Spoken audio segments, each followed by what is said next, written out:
um tema que é importantíssimo, mas na mesma medida em que ele é importantíssimo, ele é dificílimo, porque nós estamos falando em ressignificar a casa espírita, né? Nós estamos tentando adentrar naquela frase do Herculano Pires, né, que se os espíritas soubessem o que é o centro espírita, o espiritismo seria hoje, na década de 70, esse é o hoje dele, né, o mais importante movimento cultural e espiritual da Terra, né?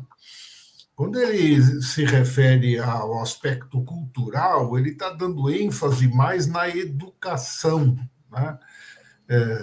Que a gente pode formar as pessoas com uma base de espiritualidade maior para conduzir suas vidas, né?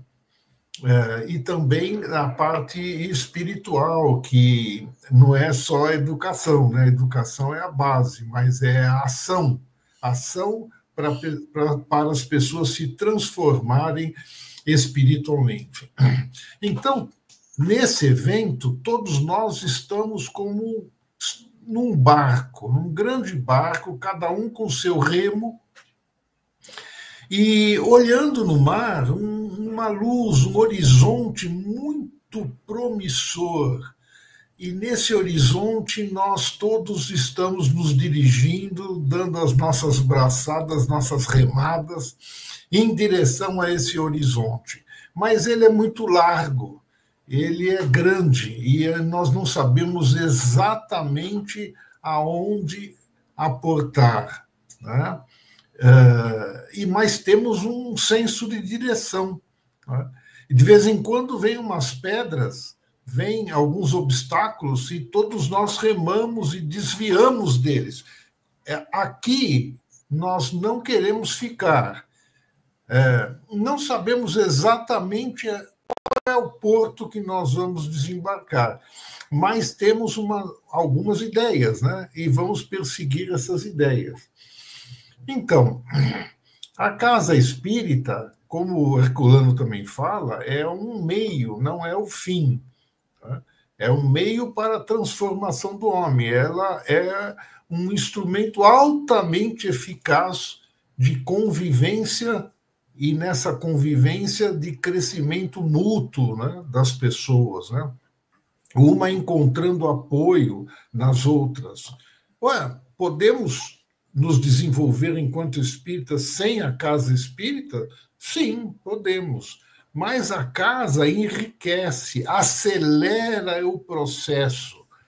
Então, nós temos que dar o devido valor à casa espírita, né? Embora não seja obrigatória a frequência, o trabalho nela, todos nós admiramos os esforços que foram feitos desde os pioneiros espíritas, né, até agora. Hoje o espiritismo é o que é, principalmente no Brasil,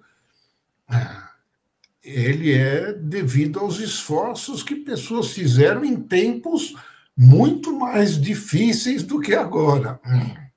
Então, elas tiveram sucesso nesse empreendimento. Agora, cabe a nós também buscarmos o sucesso na continuidade. E a continuidade, ela vai esbarrar em ajustes, em adaptações, porque o mundo todo mudou e está mudando. Seja tecnologicamente, seja cultural, socialmente, até emocionalmente. As pessoas estão mudando de interesses, né? De assuntos. Hoje nós temos a internet, antes nós tínhamos que aguardar alguém lançar um filme de interesse para que nós pudéssemos assistir, né? Hoje nós podemos buscar todos os nossos interesses na internet a qualquer momento. Então, são mudanças que nós não sabemos exatamente até onde elas nos afetam, mas que elas afetam. Então, vamos procurar nos anteciparmos às necessidades a serem cumpridas daqui para frente e aos obstáculos e dificuldades que nós vamos ter que contornar, né? Na nossa discussão, certamente, vai constar os avanços tecnológicos que nos permitem estarmos aqui, cada um na sua casa, mais juntos, integrados com a tecnologia. Então, isso é uma grande coisa, mas pensamos nós que não substitui totalmente, ou não deveria substituir totalmente, a casa espírita, né? Mas eu posso ter fraternidade, acolhimento, olho no olho, com a tecnologia, de modo remoto, virtual? Sim, é possível. Mas é a mesma coisa que escutar uma música no seu celular e frequentar, ir a uma orquestra sinfônica e escutar a mesma música ao vivo. A emoção é outra. O que você vai sentir é muito mais profundo, né? Você vai estar aberto a muito mais detalhes, minúcias, que vão te enriquecer, tanto emocionalmente quanto intelectualmente. Então, a casa espírita, no nosso modo de ver, não deve ser jamais cogitado abandonar a casa espírita, mesmo criando uma excelente casa espírita na internet, com todas as facilidades, tudo isso é importante mesmo. Mas estar no convívio com os outros, né, é muito mais profundo, né? Então, não devemos abdicar dessa oportunidade. Mas que caminho nós vamos seguir, né? Dando tempo, eu gostaria de dar umas pinceladas mais adiante nas pesquisas que eu tenho feito nesses últimos 11 anos, e me atendo mais às pesquisas dos últimos 2 anos, 2024 e 2025, em que o questionário pergunta sobre o centro espírita e a relação do trabalhador, do frequentador, com o centro espírita. A partir desses insights, desses indicadores, nós podemos ter uma visão mais aprimorada do que nós estamos vivendo, para daí, então, partirmos para uma direção mais estabelecida, né? Tem muitas coisas que a gente pode falar, né? Eu queria ressaltar que nós constituímos um modelo de espiritismo na casa espírita.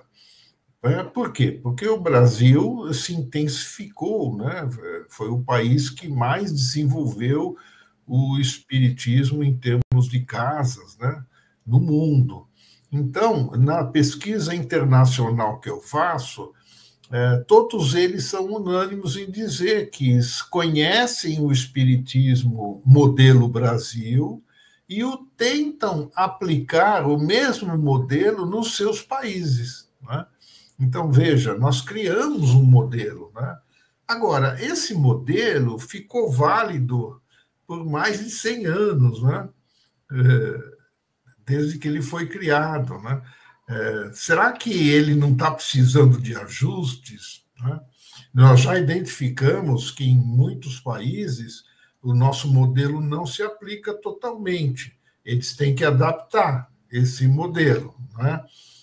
Tem que fazer ajustes, porque a cultura local não aceita determinados comportamentos, determinadas ideias, né? Então, eles têm que, sem prejuízo da doutrina, né? Sem prejuízo do corpo doutrinário. Então, você veja que é um modelo que nos serviu por mais de 100 anos, agora nós estamos conversando. O que esse modelo pode mudar, né? Agora, nós vamos levantar aspectos acessórios, superficiais, complementares, mas talvez tenhamos que mudar alguma coisa na essência, né? Então, será? Vamos discutir aqui esse lado, né, da essência. Vou adiantar alguma coisa. Os pioneiros no espiritismo, eles criaram um modelo com muito sincretismo com o catolicismo, né? Isso está muito documentado, né?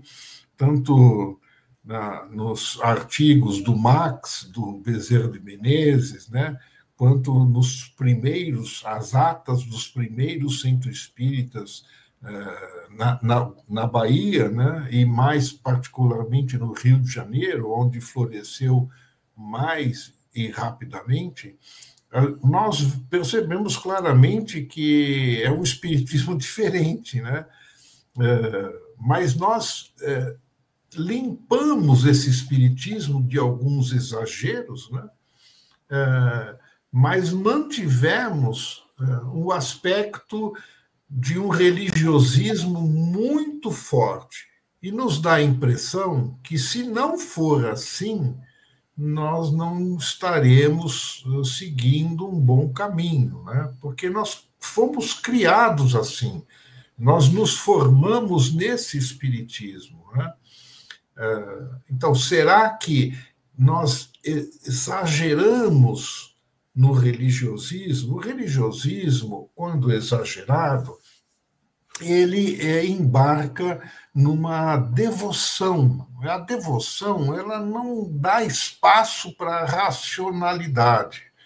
Você tem devoção, devotamento, né? Abnegação, adoração. Tá? Então, esses aspectos podem atrapalhar um desenvolvimento cultural, intelectual maior do espiritismo. É uma opinião, né? Mas pode ser, nós podemos considerar isso, né?